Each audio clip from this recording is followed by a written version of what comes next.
All right. Welcome, listener, internet friends near and far, to another episode of Parks and Conversation. My name is Jason, and I'm joined all the way across town by my friend Jeremy. Say hello, Jeremy. Hey, how's it going?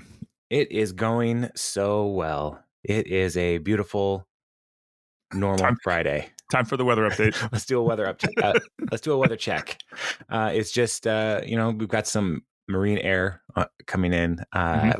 Most likely going to be burned off by this afternoon, and we should have a beautiful sunny afternoon. Good. Wow. Riveting. Yeah. Did I tell you about my weather podcast that I listened to? No. Please tell me. Are you serious? You introduced me to this guy, Cliff Mass. Yeah. He has a podcast just for the Seattle area. It's so good. It's only like 15 minutes long. I'm like, man, how do you cram so much information into long? Yeah. And I listen at 3 times speed, so it's like 5 minutes. And I'm like, man, so much goodness. We don't have that much weather. I beg to differ. He does. I mean, we have a lot of weather, but not like 15 minutes worth of different weather. Well, you'd be surprised. So he does like the week update, like the week weather report, basically looking into the weekend and going into next week. But then he also not like the past weekend. Hey, you guys remember when it rained? Yeah, like my friend who fills out his March Madness bracket as the tournament is happening. That's the way to do it. I'm never wrong. Never lose. He started doing that before the internet. So he really just was like, I just want a record of who wins. I don't care about predicting. It's like, dude, you're way off. But yeah, he was never disappointed. Like I am every year with Xavier. Yeah, you keep going back to that well, man. One day you'll learn. Well, I want the mutant school to do well. That's all. You'd think they would do better, you know? Yeah, they have powers. Come on, guys. Yeah. This is a school for gifted youngsters, and I don't see anyone gifted. What's your mutant power? Height? Yeah. For some of us, that's all we have. Okay. Jeez. Yeah. The power of reach. Sorry, we don't all have mega brain. Yeah. Yeah. Okay. I'm trying to yes and I had nothing else to say to that. All right. Well, hey, couple things before we get into the episode proper. We're talking about listener, in case you didn't know what's happening right now. This isn't just two dudes on the internet talking to each other. We could do that without an audience. It helps. But we talk about parks and recreation, and we are going to be talking about season 4, episode 12, campaign ad in just a moment. But before we get into that, we have some listener email. So it is time for a town forum. And I'm pretty excited about this. First one is coming from listener Christy, not the Christy I know who has a recreation degree, a different Christy. Yes, I know multiple Christies. Wow. Yeah. So Christy, we had a question about what is sulgur, and is sugar a spice? And Christy laid it all out for us here. And so she said salt is a mineral, sugar is and this is in quotes, ingredient, but could also be a seasoning. But a spice is a seed, bark, or root used for flavoring. Look at that. Yeah. So, and then she has a link to a Quora.com article.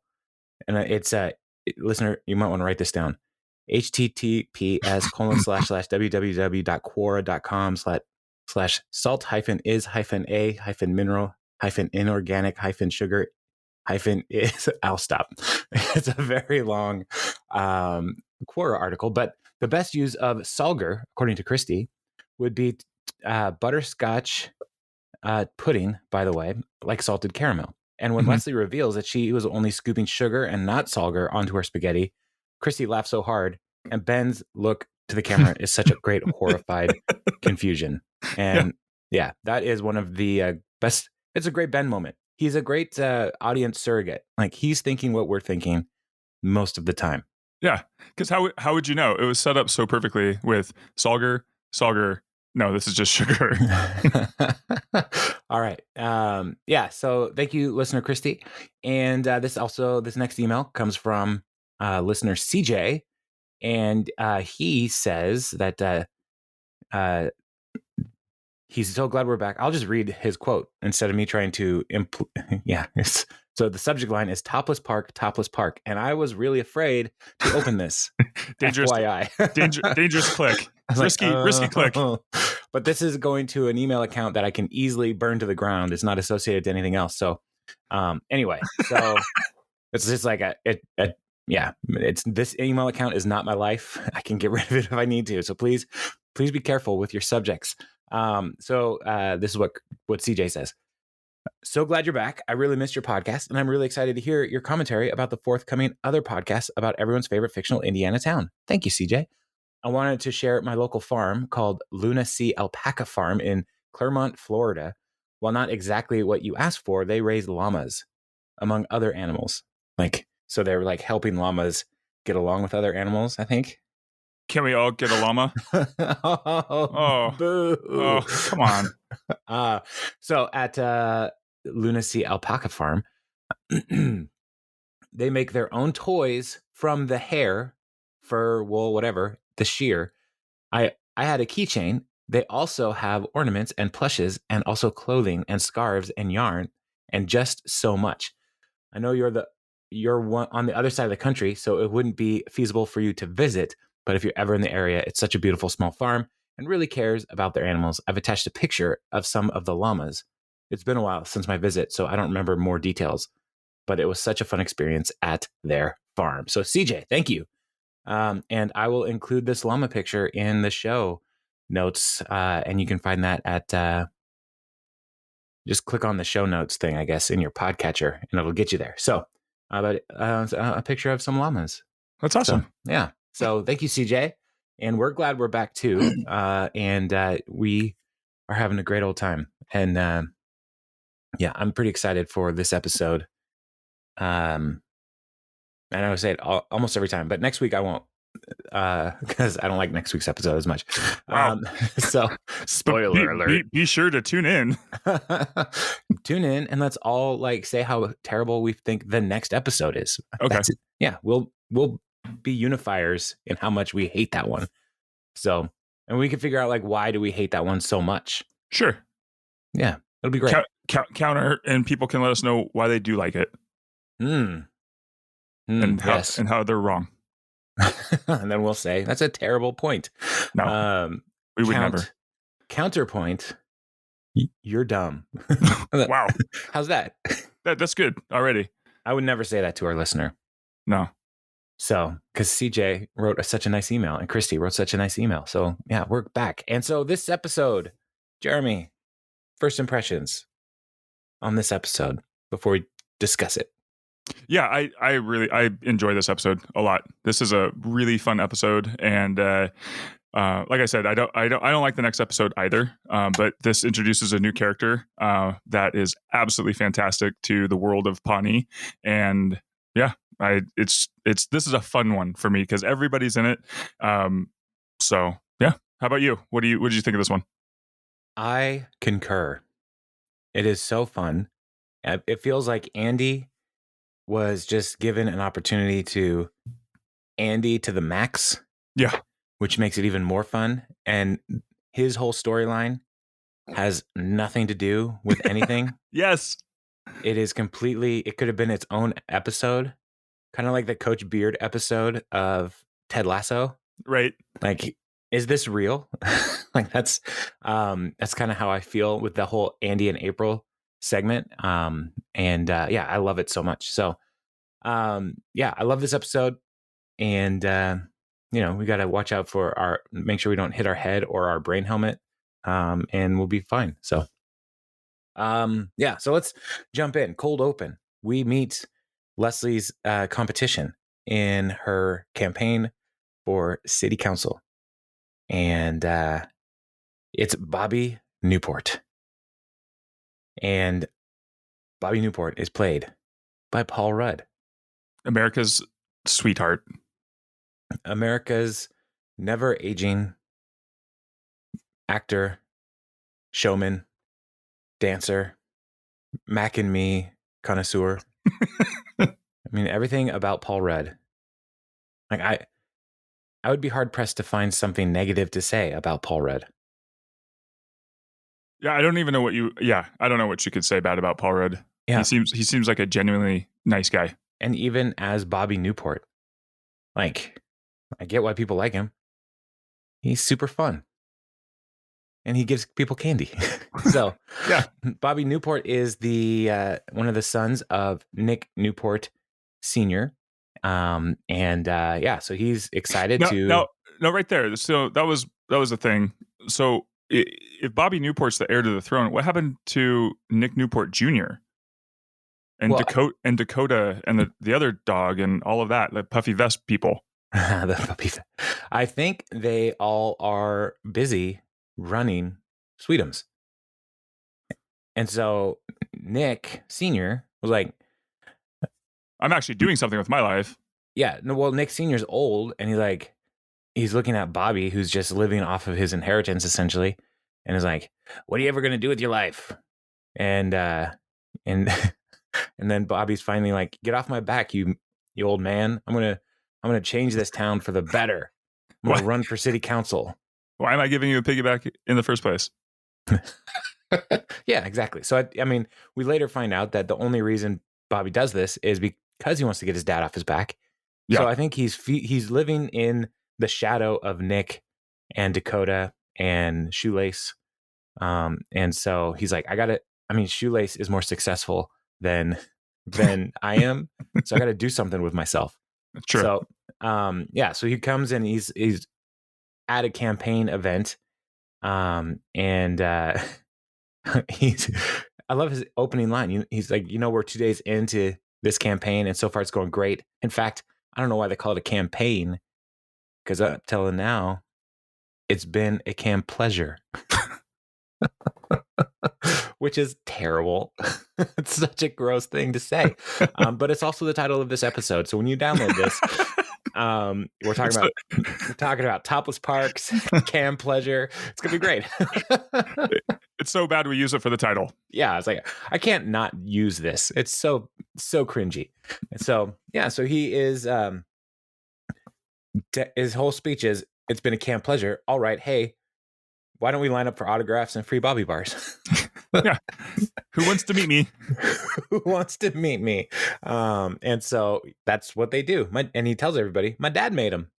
And so Leslie and Ben are at this event, and they get in line to meet Bobby and essentially say, like, "Hey, we've been trying to get a hold of you and set up a debate, but you've been ignoring us." And I love Bobby's responses. I thought I was running unopposed. Yeah. So up until now, nothing has ever stood in Bobby Newport's way. And so now he is surprised that he has competition. And then immediately he asks them, "So what do you guys do?" Like, "We just told you, we're running for campaign." So, which is like his entire character in a nutshell, like right there. That's going to be him for this entire time. Yeah. I think maybe one of the reasons why he is running is because maybe he feels like Shoelace is smarter than him. Maybe Shoelace should have ran. Yeah. Shoelace, or, the progeny of Lil Sebastian would have won this campaign hands down. Right. It would, this would have been a really difficult, that would have been an unopposed race at that point. Like, oh, Lil Sebastian Jr.'s running, we're out. He's got a lot of good ideas. He can count now. So that's. I love your fan fiction headcanon about. Oh yeah, he would have been good at counting. Horses can count. Sure. Have you not seen Mr. Ed? Some of them can talk. Yeah, there's a reason for that. Has to do with carrots. Whatever. I just believe it. So, so the main track for this episode, the A plot is going to be setting up the campaign against Bobby Newport. And so that's going to be our A plot. Our B plot is going to be April and Andy, because they have some medical concerns. And then our C plot will be Chris and Ron and their dynamics. So which plot do you want to go with first here, Jeremy? Let's do the Chris and Ron one, because that was the weakest of the three, I felt. Okay. All right, let's do it. Okay, so Chris and Ron, they are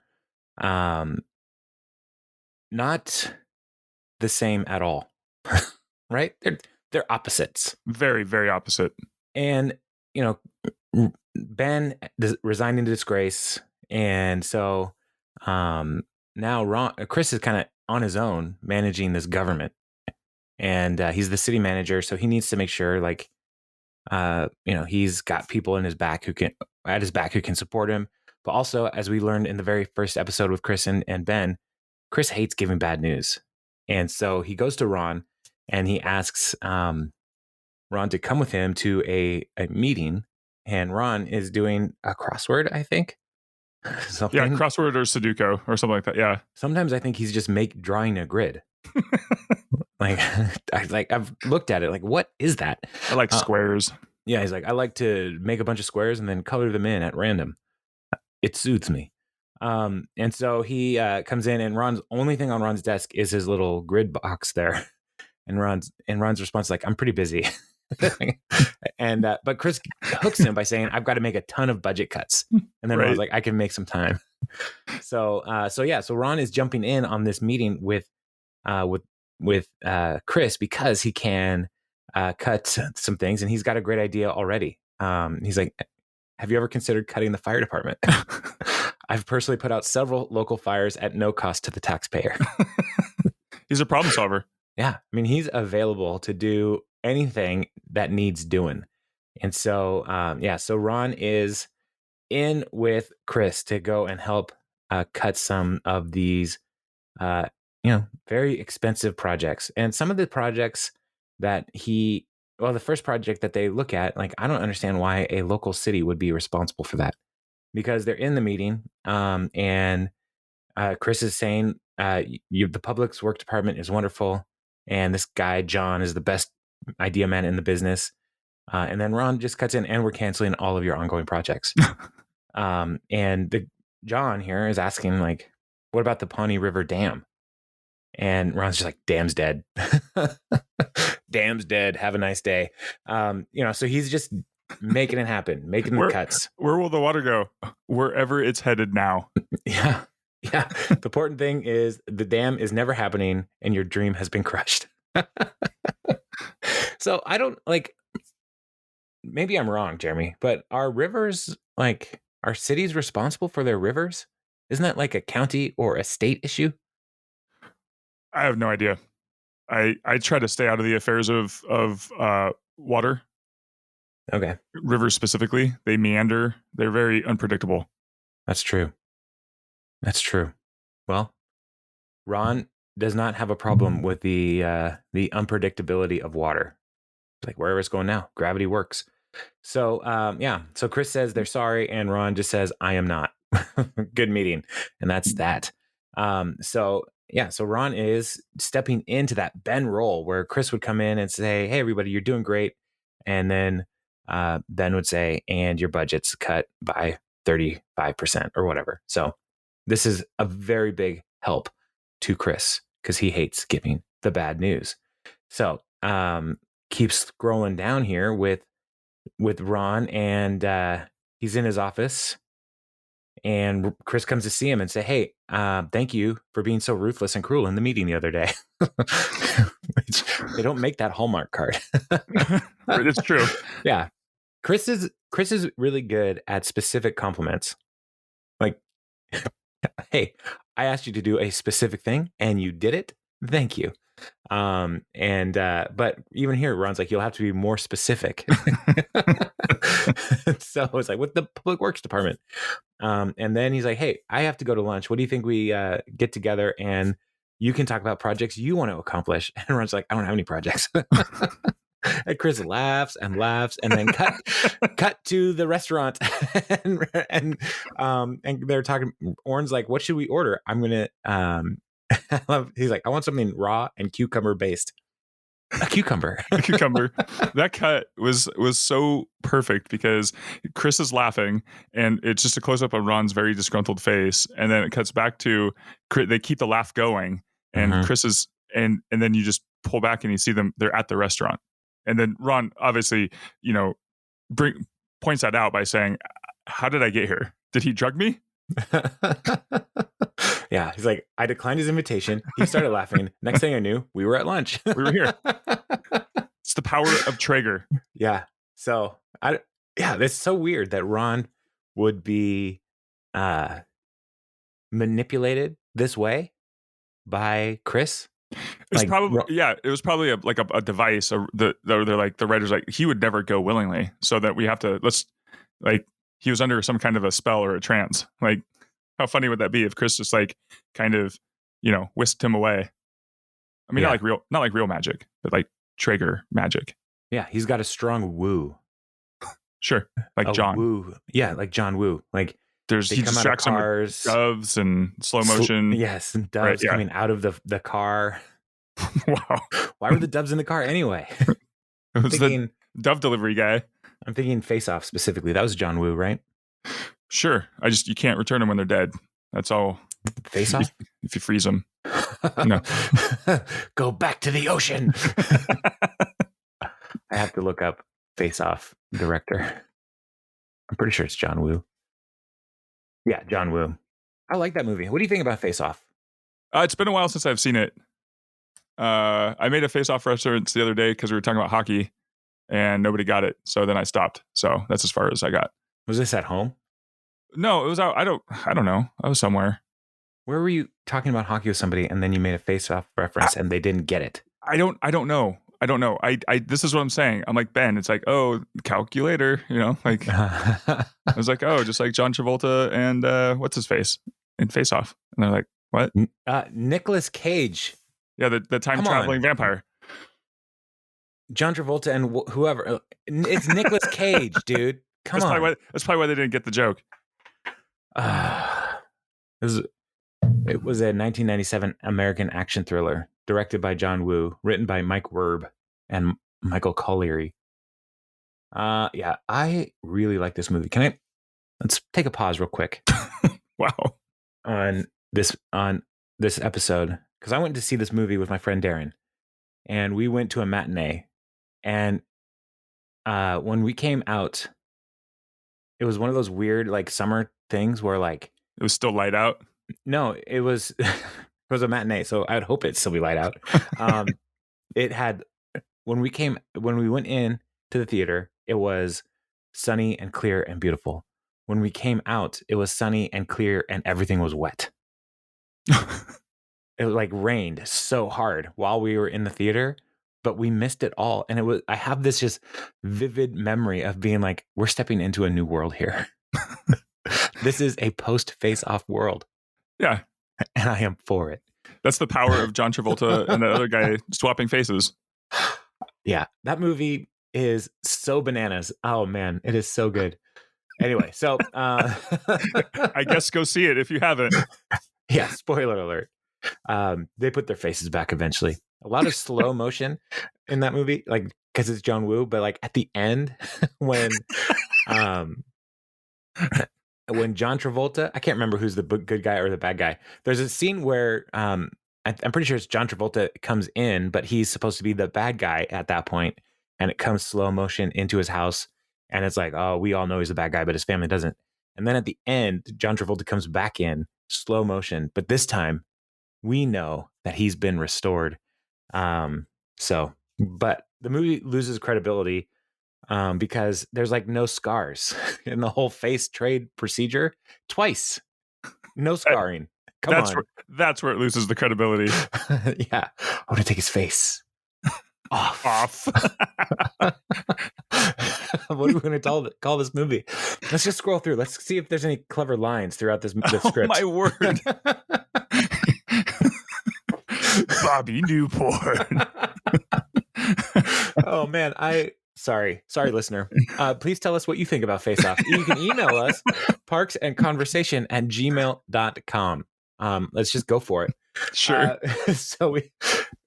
I would not be opposed to doing a Nick Cage podcast. Like take a break from this and just go right into the Nick Cage universe. The bees. When in Gone in 60 Seconds, when he's trying, like they're all ready to like start the heists, and he like puts his hands out and he like starts shaking. Right? Do you remember this? Yeah, it's like his hands. It's like his hands fell asleep. He's trying to wake him back up. Yes. Get the pins and needles out of his fingertips. Oh man, it's so good, so good. I saw Gone in 60 Seconds with Darren again, and Maybe you and Darren should have a podcast. I think it was the summer of Cage. I feel like they were all the same. Like he just dropped a ton of movies all in one summer, and Darren and I were watching this movie, and there were like some youths behind us. I'm probably 16 at this point. Darren was 17, and there's some people behind us who are like, "That's not how I'd steal the car." Like, what the heck is happening in Woodinville? So yeah, that's not how I'd steal that car. What happened when you came out of the theater that day? We went at night and it was still dark. Okay, good. So it wasn't confusing. Anyway, Chris comes back to see Ron, and he comes to Ron's office, and Ron Swanson, just the man I wanted to see, and I don't think Chris. I don't know. Who did he think was going to be in Ron's office? Right. And Ron's trying to close the door. Like he actually closed the door, but it's too late. Yeah. And Chris invites him to a seminar on the art of the Japanese tea ceremony. And Ron's like, "Why would you invite me?" And because Chris pays attention, he says, "I know how much you value silence." And Ron like nods, like, "Yeah, fair point." And so Ron's like, "Look, we had lunch last week, and I think we spent enough social time together." And so Chris is like, "Well, change my mind. But if you change your mind, let me know." And Donna then comes in, and Chris leaves. Ron's like, "I don't know why he wants to hang out with me so much." And Donna just says, "I think he's looking for his friend.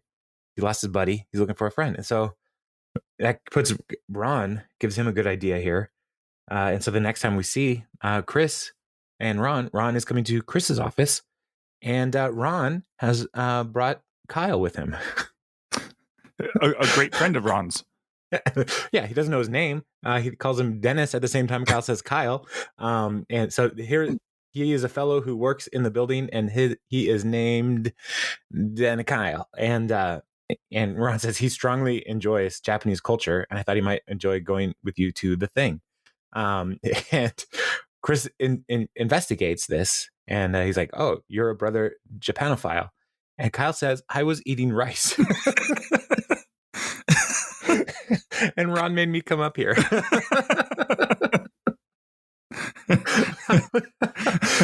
That's all the Japanese culture that Ron needs. Like, you like Japanese stuff. He was eating rice. And so this is where Chris pulls Ron aside and says, "Listen, what's going on here?" And Ron's like, "It seems like you wanted a friend."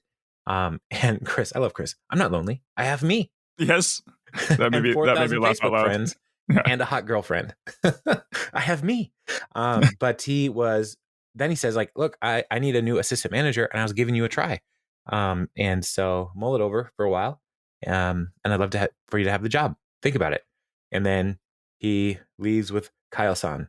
I wonder what would have happened if Chris Traeger and Jeremy Jam got together to talk about Japan and all that Japanese crap. That's a quote. Oh, Jeremy Jam. We have not met Jeremy yet. I know, but I'm just saying, like, this is as close as it's kind of.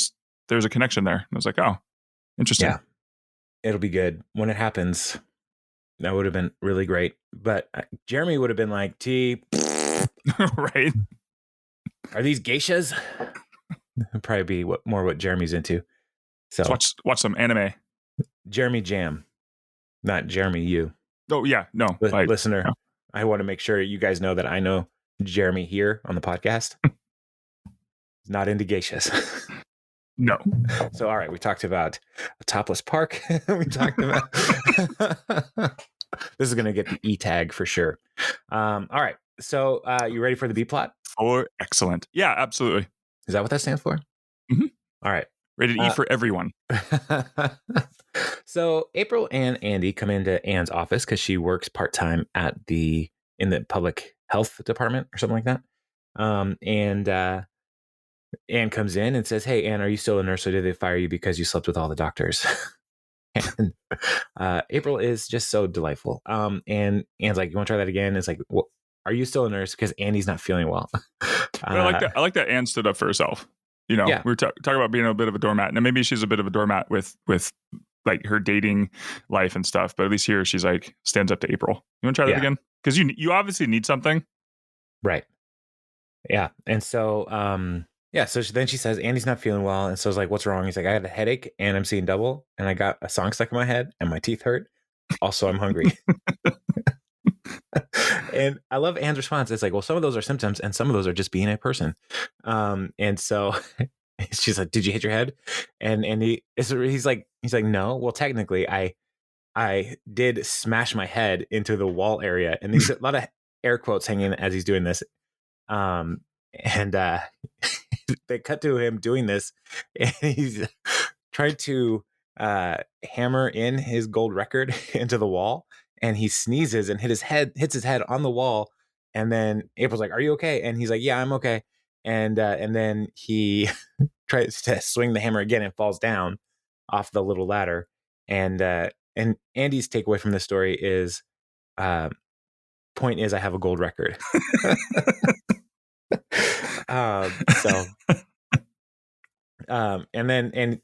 Anne's like, well, I can help you with some of the things, but you're gonna have to go see a doctor. And April's like, we can't afford that. And Anne's like, yeah, you can. You have insurance. And then Andy says, they're calling each other smartass here. And Andy says, neither of your asses are that smart because insurance is something that for when something bad happens to your car. P.S. I haven't had it in years. And Anne's like, oh, we used to live together. And I love Andy is just so oblivious. Like, you still got it for me. So now they've learned that they have insurance because they are full-time employees of the city government here in Pawnee. So they have good insurance. And so they go and we get to see Dr. Harris again. And Dr. Harris is the best of all doctors. And he's telling Andy to look to the left and the right, and Andy's looking the wrong way both times. And Dr. Harris is like, whatever.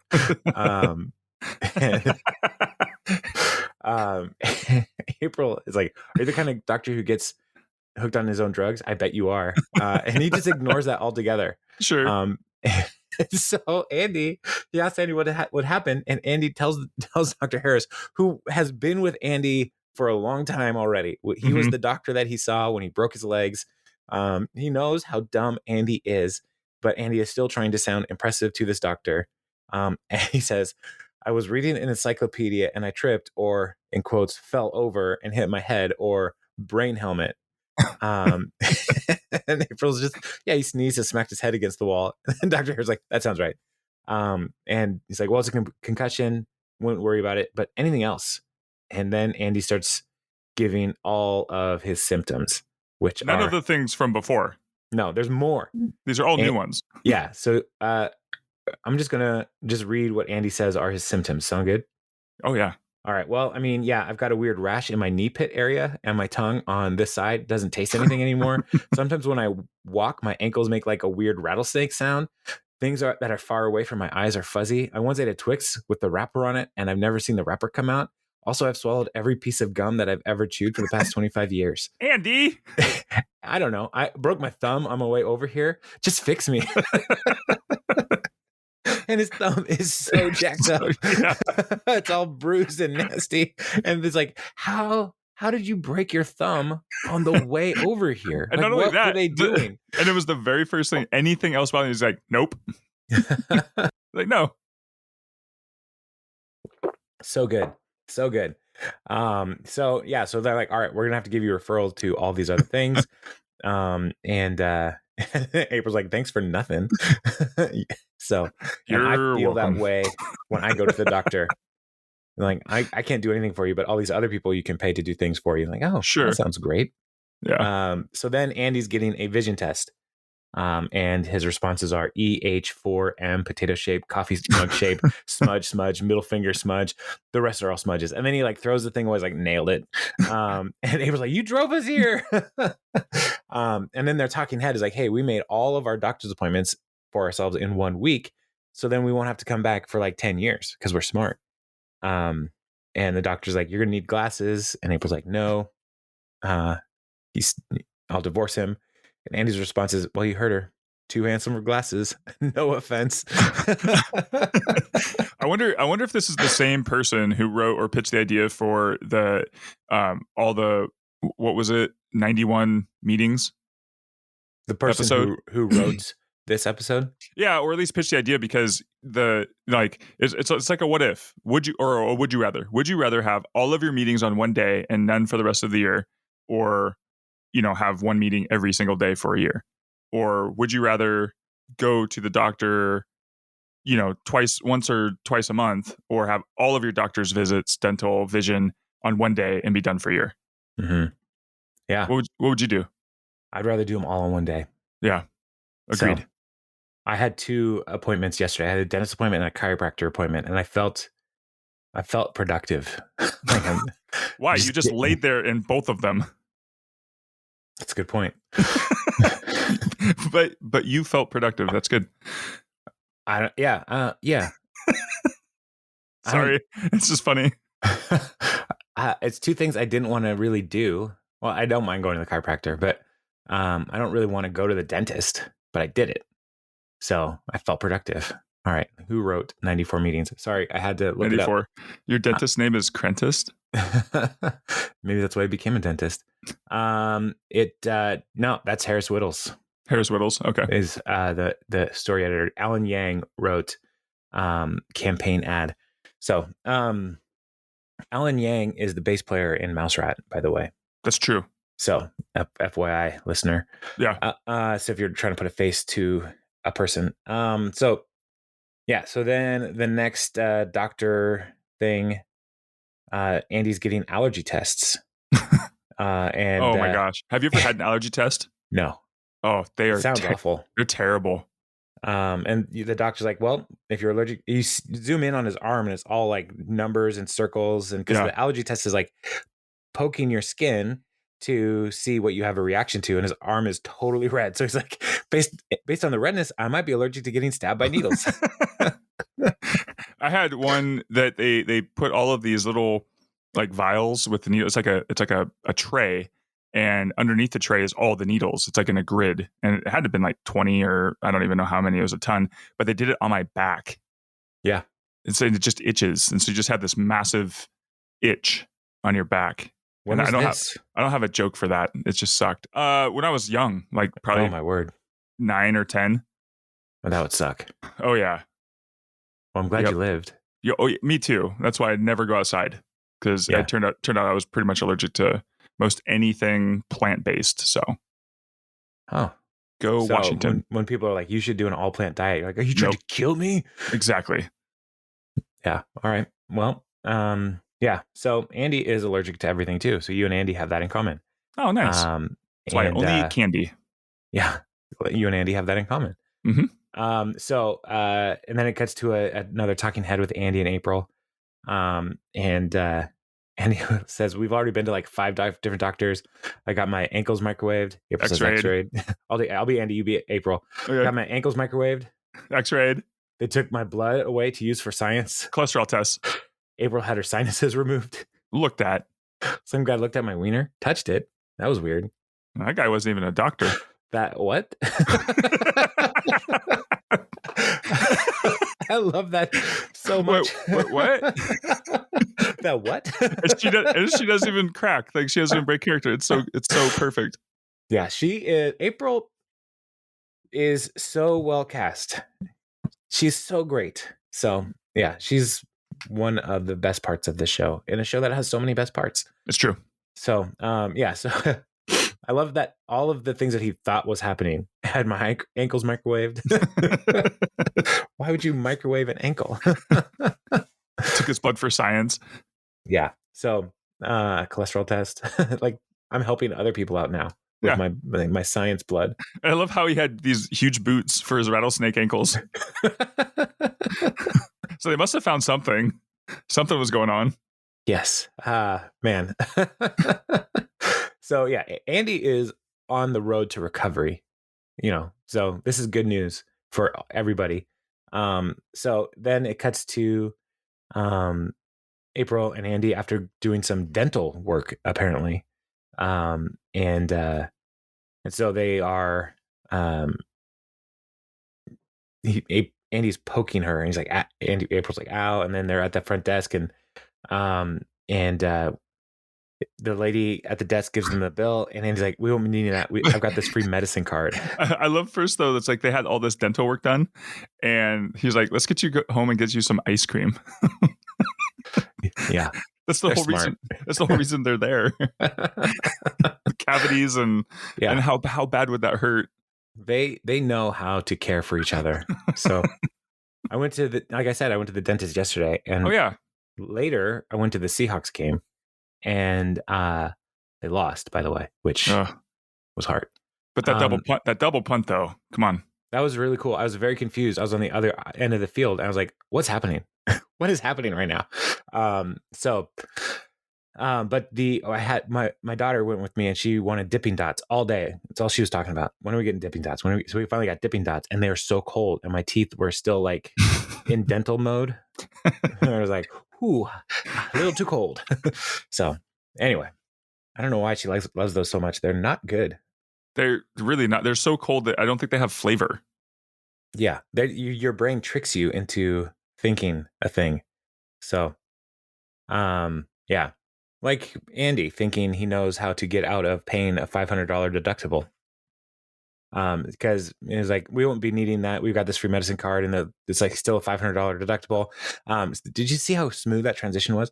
That was really good. I loved how he was like, "Oh, we won't be needing that," and he just flips the paper right back at her. Yeah, and then it's like, "Oh, dine and dash," and they run out the door. And I think they're getting away with it, and they run right into an ambulance, which they're at the dentist in a hospital complex. But this is like the dental area. Why is there an ambulance right outside the dental area? Well, they kind of went around a couple corners. It's a small town with only one medical building. Kind of like the sports building. This is the the sports building. This is the medical building. It's the medical. Yeah, exactly. Yeah, that makes sense. There's a building in Linwood called Linwood Financial 2. Ooh, have you been to Linwood Financial 1? I can't find it. I don't know where it is. So maybe 2 is like 2.0. Like it's the same one, but they just upgraded it. Upgraded. Okay, I'll go with that because I'm still looking. I can't wait to see its final form. Charizard. So they run, and after crashing into an ambulance, and he says, "Call an ambulance, but not that one." So then at the end of the episode, the credit scene is April and Andy, and they're in a bad way. And April says, "Maybe you should see one of the other doctors." No more doctors. They're a bunch of scam artists. They reel you in with the free stuff. Next thing you know, bam, you run into an ambulance every time. Every time. Let's just go home and care for each other. We could buy a sewing kit. You could sew up my lip underneath the bridge somewhere. It's like, let's just like go home and care for each other. They have a home. They have a place to live. Right. You could sew my lip under a bridge somewhere. Anyway, yeah. So, that's where I do most of my medical work is under a bridge. Yeah. Listen to Red Hot Chili Peppers, and do medical work under a bridge. So that's the B plot, which is fantastic. I love that. I love Andy and April in this, and then now we have they're just trying. Andy and April try to figure out the medical system. Yeah, which I would love that whole episode. Yeah, like if there are deleted scenes, I want them to be undeleted. Control Z those, get those back in. Is that wait? Edit, redo is Shift Control Z. Oh yeah, Command Shift C. Yeah. Sorry, everybody. I did. So now Leslie and her team are trying to figure out how do they counter Bobby Newport, and this is the A plot. It starts with them watching an ad with Bobby saying, "My family owns 9 square miles of the town in this land, and isn't my family what this town's really about?" Now, right there. This episode came out in 2012, right? It's an election year. There are so many things about Bobby Newport's campaign and the assumptions of Bobby Newport that seem prophetic to what would have happened in our country 4 years after this was aired, where one of the candidates, I'm not going to name names, one of the candidates thought everybody should just give it to him. And he had want it. I kind of gave it away here. He had no clue. I think that's the best way to say it. No clue about policy or anything. Yeah. As I was watching this, I was just, man, I know, I get it. It seems so weird at the time that people would be so impressed with this candy magnate. But who's never really accomplished anything. No. But then we had a guy who tried to sell steaks for a while, run for president. Sure. And he won. So a little too close to home. So there may be some things that happen over the next several episodes where I'm just going to need a minute to just be like, I get it. You take your time. This is what it's a safe space. It's what this podcast is for. It is, and all of our tens of listeners. So thank you for letting us process this. So he thinks the whole town is about his family, and and is just like, this guy's everywhere. And Donna is like, I'm not complaining, because Paul Rudd is a handsome individual, so I get it. And so Leslie's like, we have to figure out a way to beat him. And I just don't know how to do this because he's everywhere. But she trusts Ben. And so Ben has an idea. He holds up a newspaper with an article about the upcoming basketball game between the rival teams here. And Indiana basketball is huge. And so Ben's suggestion is they put all their money into making an ad to play during the halftime of the game, and it's going to be an attack ad, and everybody's excited about it. Everybody except Leslie, because Leslie does not like attack ads. So, but everybody's like, yeah, all right, let's do this. Let's get on board. So the next time we see this gang here, they are watching another ad.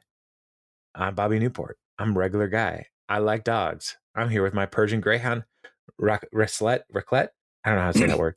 Who was given to me by my buddy, the pretender to the throne of. Was it Liechtenstein? My notes got cut off. Alsace-Lorraine.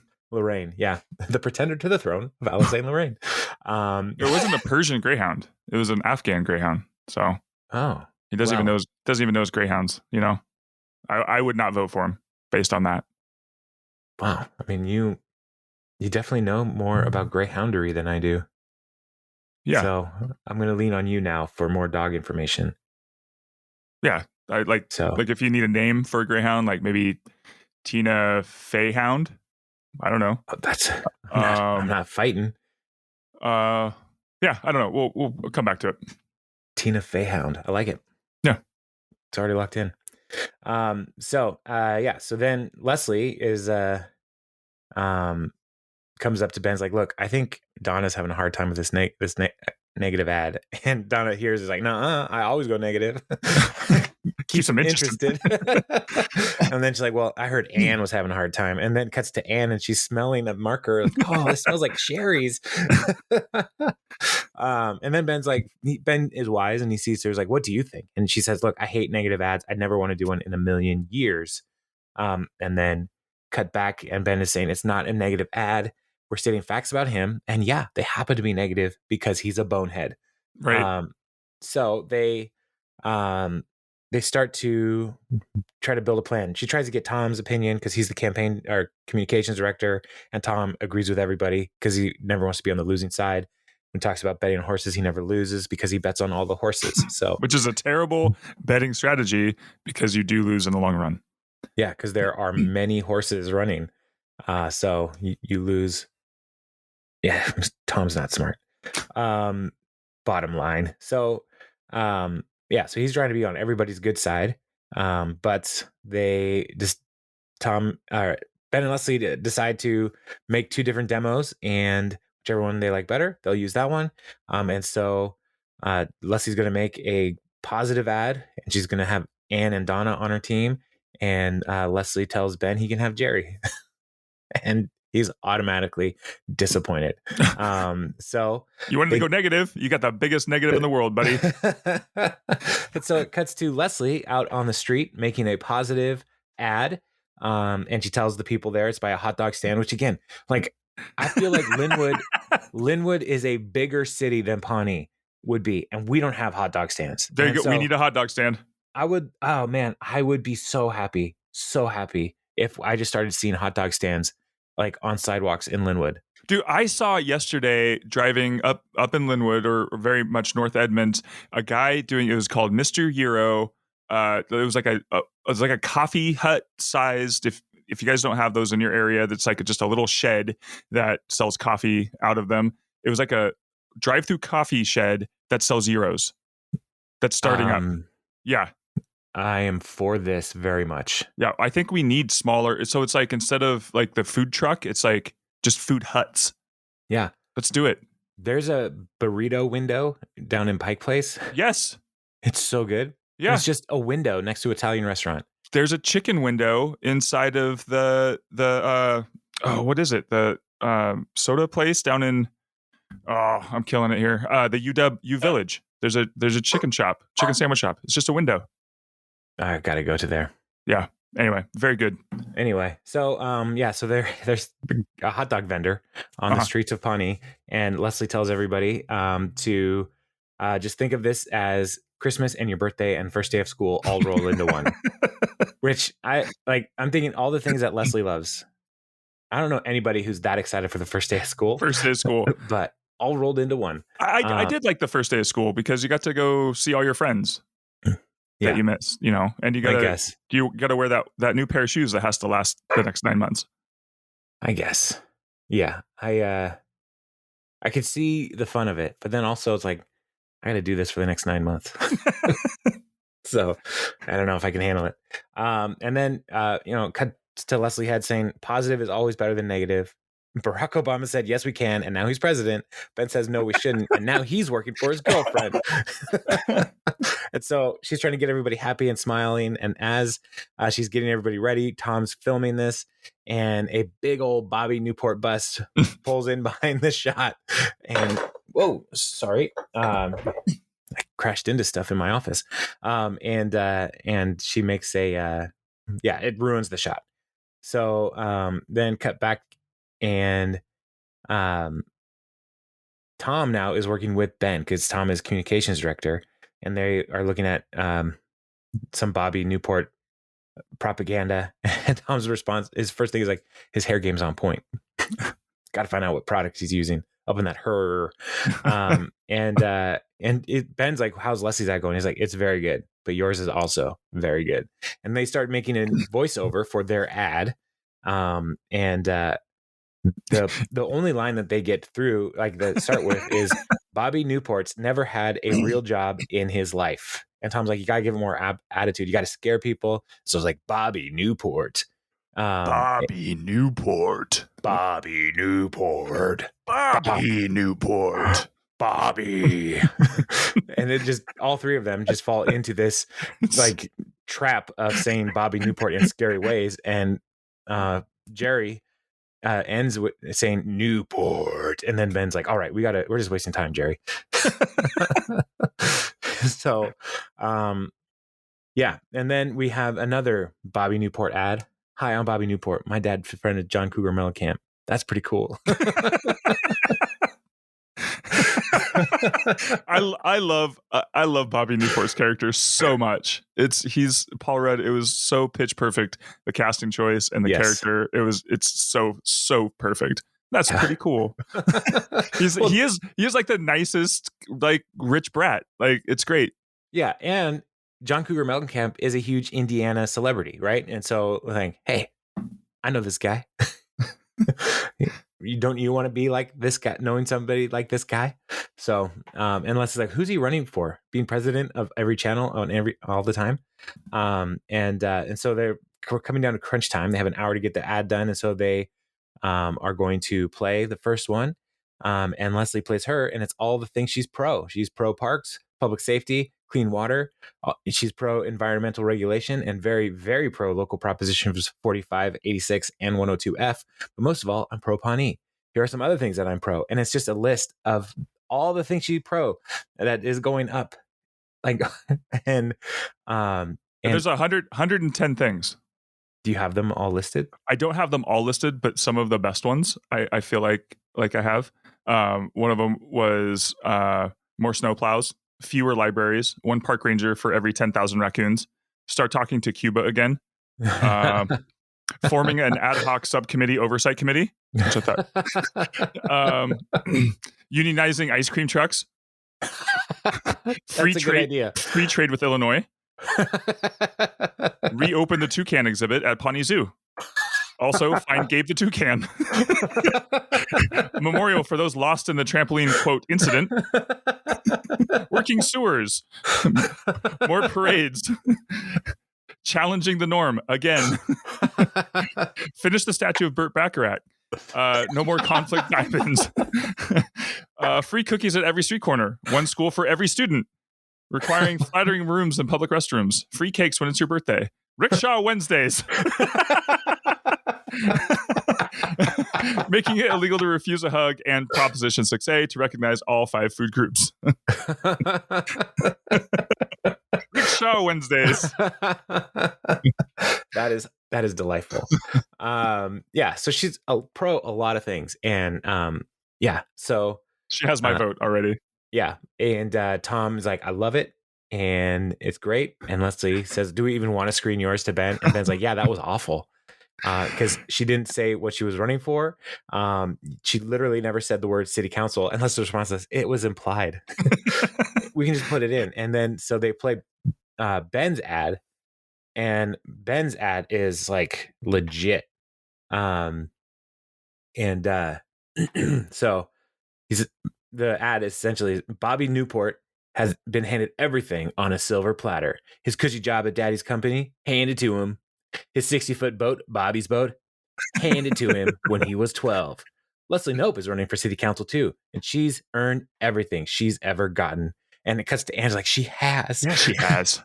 Bobby Newport wants you to just hand him this election. Don't. I won't. And yeah, so Ben's ad is good. It's brief. It gets right to the point. It shows how Bobby is out of touch. But Leslie's like, it's mean, it's depressing, it's awful. And cut to Leslie. I think it was a talking head where she says, I'm Ben Wyatt. I want to destroy Leslie's dreams. So they take a vote. Who's in favor of which ad? And everybody's in favor of Ben's ad. And Leslie just says everybody's a traitor. Yeah, but it ends up they're going with Ben's ad. It's unanimous. And so it's Leslie's like, this is just not what I dreamed it would be. And Ben says, you've got to get tougher. Mm-hmm. And so trust me, this is the right move. Trust me. Yeah. So then cut to the TV station where you are handing a DVD to the program director. This is 2012. I don't know why they couldn't just put it in a Dropbox or something. But yeah, you can't tackle somebody as they're transferring a file to Dropbox, I guess, because Leslie comes in and tackles Ben and keeps the ad out of the TV station's hands. And Tom comes in a cut scene to Tom coming in. All right, the good news, there are only 2 pieces of bad news. The bad news is none of our ads aired and we can't get our money back. So Tom's like, you both boo this, but I can't wait to hear your new ideas. I love them already. I'm hungry. Tommy needs a mango. Tommy needs a mango. Which are gross. I hate mangoes. Mangoes are delicious and God's fruit. They taste like BO. They are sweet and add joy to every dessert they're in. I guess we're going to just agree to disagree. Mangoes are disgusting. No. I'm Jeremy. I've loved mangoes since I was 5. Mangoes are a conflict fruit.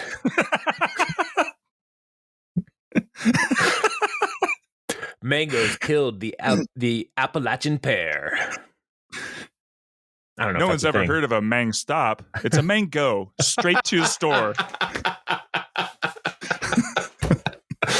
Mango, more like mango. Get some mangoes. Yeah, now you're on board. Perfect. No, I hate it. Yeah. So mangoes are gross, but Ben is still saying, like, if you want to win, you're down 70 points. We need to make an ad that would communicate what you're serious about. And Leslie says this kind of throwaway thing, like, I'd rather run pretend ads that I made when I was 10. Mm-hmm. So then cuts to when a he new says, ad. and he says, and she says, you got to get tougher because you were pretty easy to take down. Oh, right. Yeah. So then it cuts to a new ad with Ben as the voiceover. This is city council candidate Leslie Knope when she was 10 years old. And then it's Leslie as a 10-year-old reading an ad saying, I'm Leslie Knope. I love Pawnee and I want to make it even better. Better schools, safer streets, and more progressive tax on residential properties.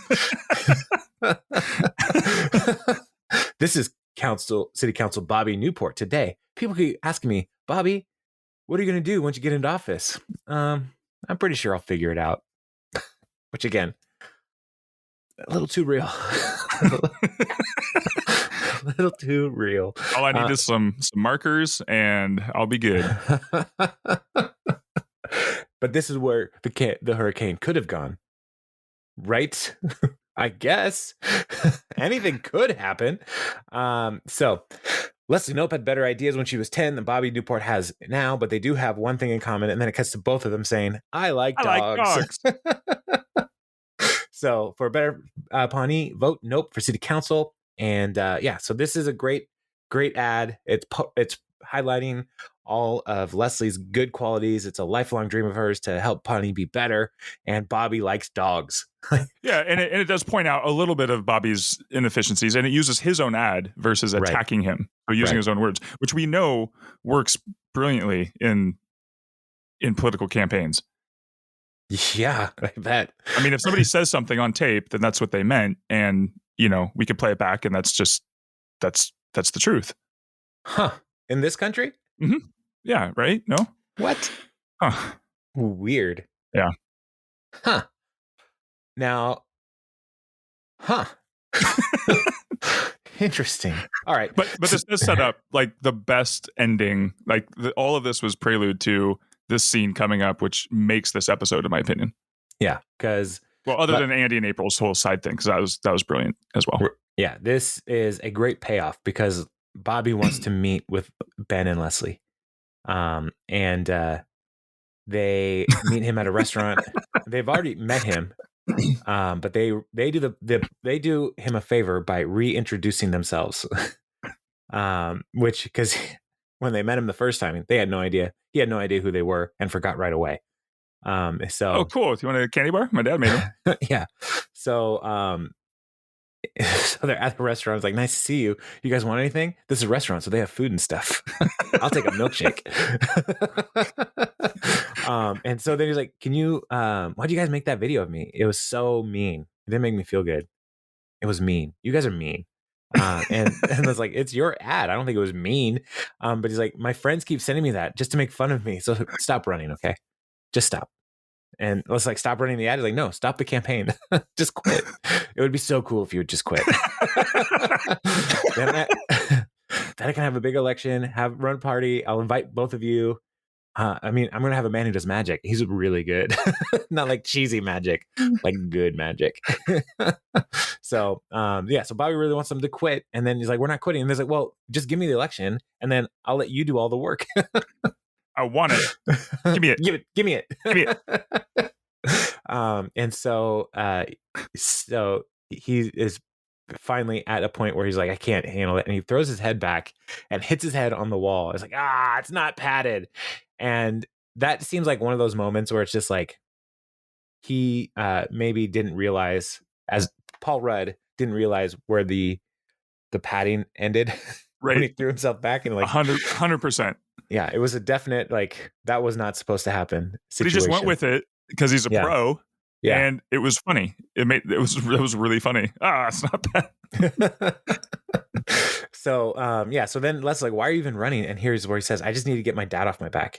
This seemed easy. What about you? Why are you doing it? Who's your dad?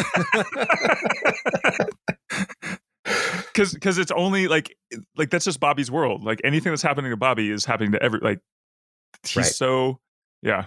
So so that she's like, listen, I'm not gonna quit. We're gonna debate soon, and you need to. I warn you. I know you're my stuff, so you need to toughen up. And Bobby's like, why are you smiling? I feel bad. And then where did you get that girl from the video? Can she do a video for me? And like that was me as a 10-year-old girl. How'd you do that?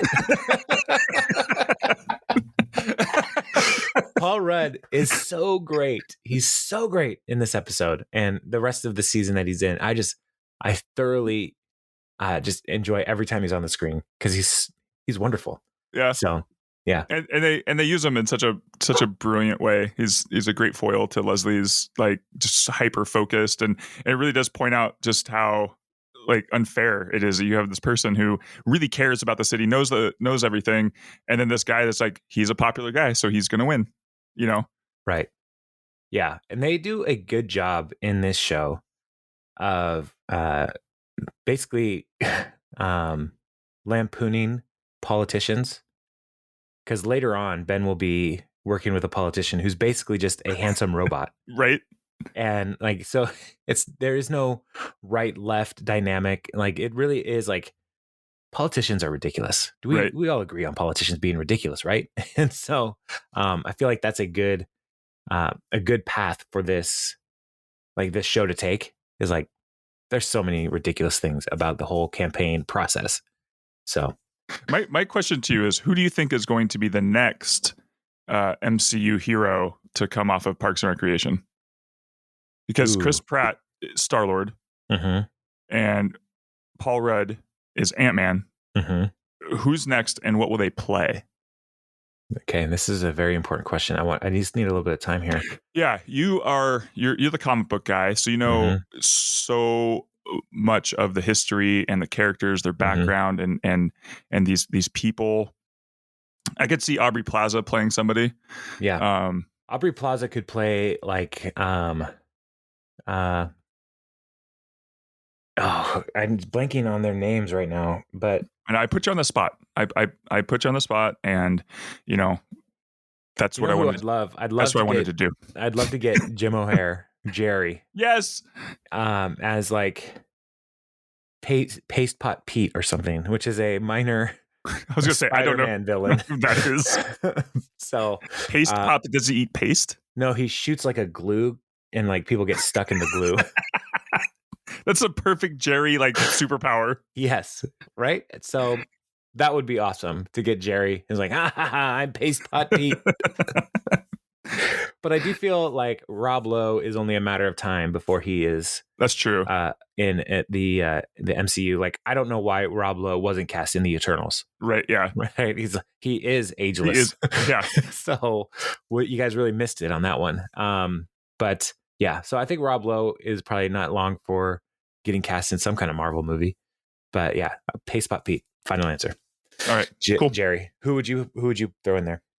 Oh, I don't know. I don't have the. That's why I asked you, because you have the whole MCU and the Marvel Wikipedia like stuck in your head. So, I mean, yeah, who would have thought that Andy would have been one of the bigger characters, you know, or the breakout character that he was, you know? So, I mean, it could be anybody. I mean, Kyle could be like some bad guy. Like, I don't know.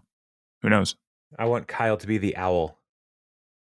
From Daredevil. From the Watchers? No, that's Owlman from Watchmen. Owlman. See? Yeah, no. I don't even try. He's a mobster. So, what would who could Ron play? Wolverine. Just like maybe Wolverine's like uncle or something. No, Wolverine or Sabretooth or both in the same movie. Nick Offerman is Wolverine. Nick Offerman is Sabretooth. He just shaves his mustache between takes. Yeah. I totally could see that. Yeah. It was the same guy the whole time. Well, are they? Yeah, Tyler Perry's got nothing on him. All right. So next week is Bowling for Dollar. No, it's a bowling thing. That's I know that much. Next episode. It's called Bowling for Votes. Bowling for Votes, not Bowling for Dialing for Dollars. I was way off. Yeah, it's all good. All right. Well, we should go because it's a half day, everybody. In the I know y'all care, but it's already clearing up out here. But it's also a half day, and so I have to go get my kid. So yeah. I like how it's a half day, but we didn't cut our episode in half. It's actually one of our longest episodes. There you go. All right. Well, then we'll talk next week. All right. Talk to you later. All right. Bye.